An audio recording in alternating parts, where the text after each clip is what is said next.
La biografía no autorizada de esta semana es sobre una de las pocas mujeres que están de candidatas a la presidencia en esta contienda. Una persona que ya estuvo en gobierno en una posición importante, que ganó su convención interna con 90,000 votos a su favor y que se convirtió en la primera mujer en ser candidata a la presidencia por la Unidad Social Cristiana. La biografía no autorizada de esta semana es sobre Lynette Saborío Chaverri. Vamos a verla. Nombre: Lynette Saborío Chaverri. Edad: 61 años. Candidata a Presidenta de la República. Partido: Unidad Social Cristiana. Profesión: abogada. Trayectoria política: Vicepresidenta de Costa Rica, Ministra de la Presidencia y de Planificación y Directora del OIJ. El 13 de mayo de 1997, con el voto de 17 de los 22 magistrados, la Corte Suprema de Costa Rica, por primera y única vez en la historia, nombra a una mujer como directora del organismo de investigación judicial OIJ. Se trataba de una abogada con 15 años de trabajar en el OIJ, con una maestría en sociología jurídica y una destacada labor al frente de la Dirección de Investigaciones Criminales del organismo. Ese día, el país conoce por primera vez de manera masiva el nombre y el rostro de Lynette Saborío Chaverri. El anuncio de una mujer para liderar la policía criminal generó mucha expectativa, ya que unos meses antes, en octubre del 96, luego de un largo periodo de silencio, uno de los hombres más temidos de la época había regresado.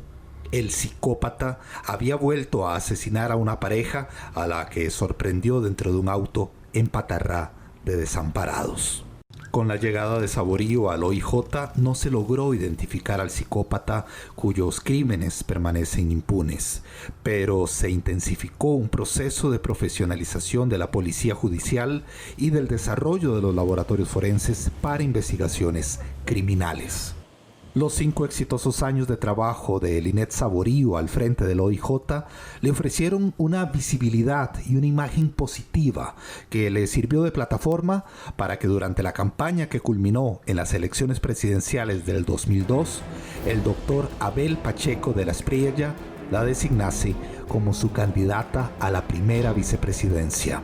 Durante la administración de Abel Pacheco, Lynette Saborío tuvo como recargo de funciones primero el Ministerio de Planificación y luego el estratégico Ministerio de la Presidencia y sus relaciones con la Asamblea Legislativa, un congreso en donde por aquellos años el oficialismo tuvo la fracción mayoritaria con 19 diputados socialcristianos, entre los que se encontraban veteranos como Rolando Laclé y otros que en esa época hacían sus primeras experiencias en el Congreso, como el entonces diputado Mario Redondo, hoy alcalde de Cartago.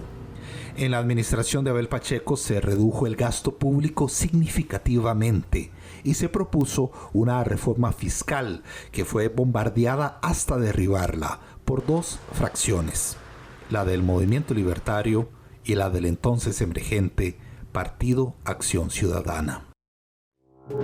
La invasión a Irak ordenada por George W. Bush, bajo el pretexto de una presunta tenencia de armas de destrucción masiva en la nación árabe, es una cabal muestra del funcionamiento de la maquinaria bélica estadounidense. Según mis órdenes, las fuerzas de la coalición han empezado a atacar objetivos seleccionados por su importancia militar, para socavar las capacidades de Saddam Hussein para hacer la guerra.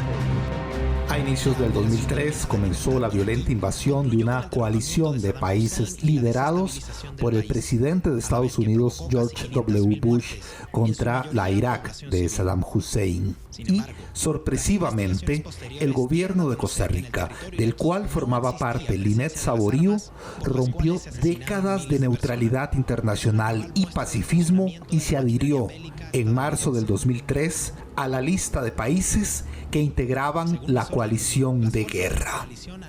La Cancillería costarricense divulgó un comunicado en el que advertía: nuestra vocación de paz no debe ser interpretada como indiferencia o tolerancia ante el terrorismo.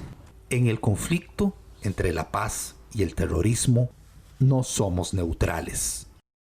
La adhesión del gobierno socialcristiano a la coalición de guerra contra Irak fue anulada por la Sala Constitucional en el 2004, que ordenó a la administración a gestionar ante la Casa Blanca la exclusión de Costa Rica de los miembros de la coalición de guerra. Las últimas imágenes públicas de Linet Saborío fueron las del 8 de mayo del 2006, cuando la administración llegaba a su fin en medio de un escándalo por el nombramiento una semana antes de Roger Carvajal, esposo de la entonces vicepresidenta Linet Saborío, como gerente de Radiográfica Costarricense por tiempo indefinido. El caso se conoció popularmente como La Piñata. Luego de esa fecha, Linet Saborío mantuvo un silencio de 12 años sobre los asuntos públicos de Costa Rica, hasta que en la pasada campaña electoral le dio su apoyo al candidato ultraconservador Fabricio Alvarado. En el interín laboró hasta el 17 de marzo pasado como jefa de despacho de la actual diputada Shirley Díaz. Ahora, el inicio de una nueva aventura política comenzó de manera tormentosa cuando la actual diputada socialcristiana María Inés Solís difundió un audio en donde el hoy candidato a diputado por el PUSC, Juan Carlos Hidalgo, aseguró durante una reunión partidaria en Pérez Celedón haber mantenido reuniones profundas y de varias horas con la hoy candidata, a quien caracterizaba como una mujer que no sabe dónde está parada. Linet tiene cero interés en política pública, en política económica, o sea, nada de nada. Profundidad en ideas, cero. Y no solo es profundidad en ideas, interés siquiera en profundizar. Ni lo entiende.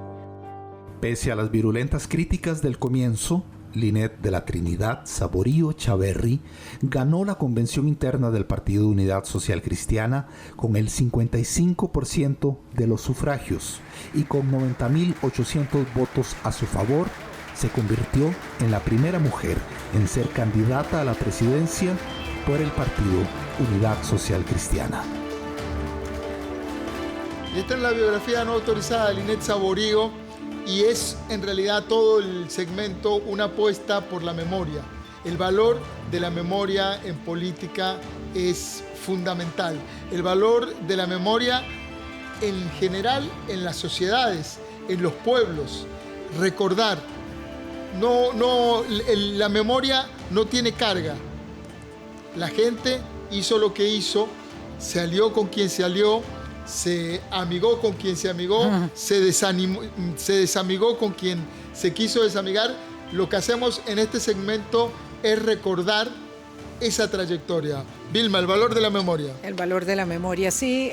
La candidatura de Linet Saborío en realidad es un gran enigma. Es decir, cómo ella emerge desde el despacho de la diputada Shirley Díaz, en ese momento de la fracción del Partido Unidad Social Cristiana, porque pocas semanas después de eso se separó de la unidad. ¿Cómo es que emerge esa candidatura? Pues es un enigma. Lo que está claro es que la misma Unidad Social Cristiana se resistía a que la nominación recayera como se suponía que iba a recaer en Pedro Muñoz, que a la larga terminó mal parado en la convención.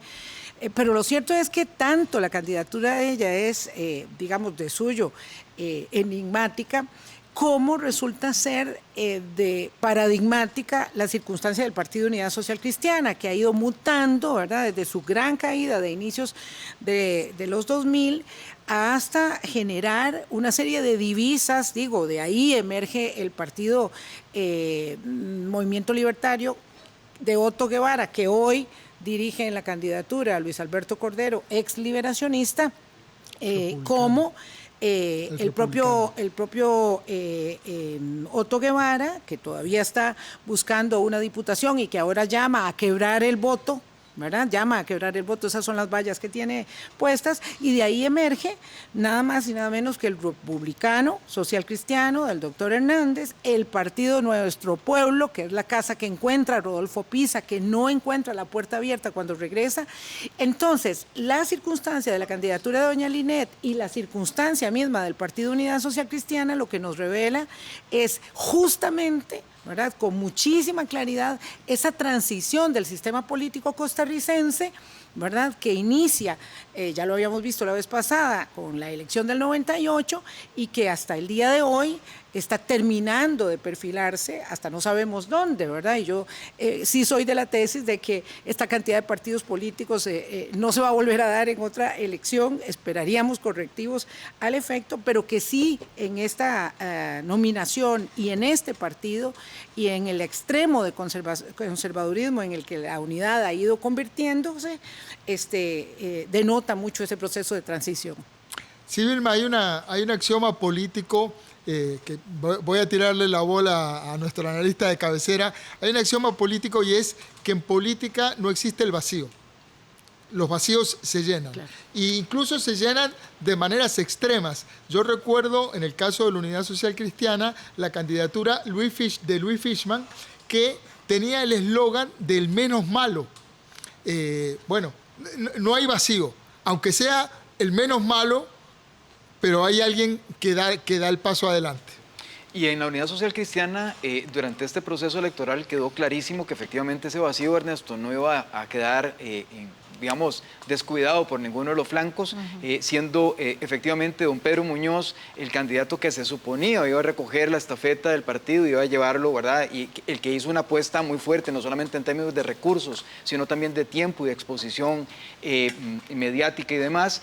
Sale a la luz también la candidatura del hoy, y que ha sido el diputado Erwin Macís, pero bueno, los mismos socialcristianos parecían no estar satisfechos con esas dos postulaciones, y hay una nueva postulación de doña Linet Saborío que efectivamente emerge probablemente como uno de los sectores que estaban quedando descubiertos precisamente por estas dos candidaturas. Y de nuevo, hoy se alza, bueno, no hoy, se alzó con la victoria efectivamente hacia finales del mes de julio, y ha, digamos, ido escalando hasta una segunda posición en las encuestas.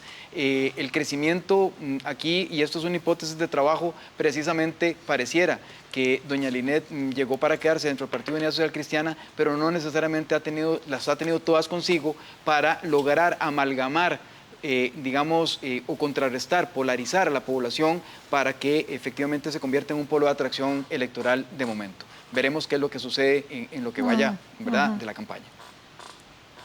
El valor de este recorrido biográfico es justamente aportar información sobre una candidata que ciertamente está a medio conocer por muchas de sus posiciones, sobre todo considerando que cuando ella estuvo en su última campaña electoral como fórmula presidencial encabezada por Abel Pacheco, no habían nacido muchísimas de las personas que van a votar ahora por primera vez en las elecciones del 2022, a diferencia de José María Figueres y otros personajes también de la política tradicional venidos de finales del siglo XX.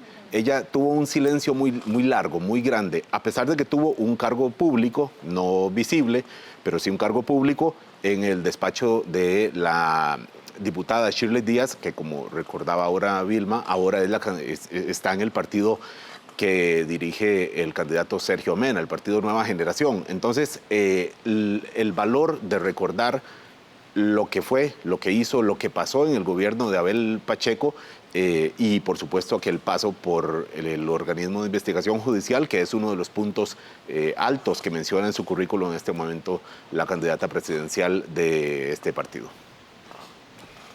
Así es, nosotros nos vamos a una pausa comercial y enseguida venimos con un mano a mano, una entrevista a fondo, al hueso, con Welmer Ramos.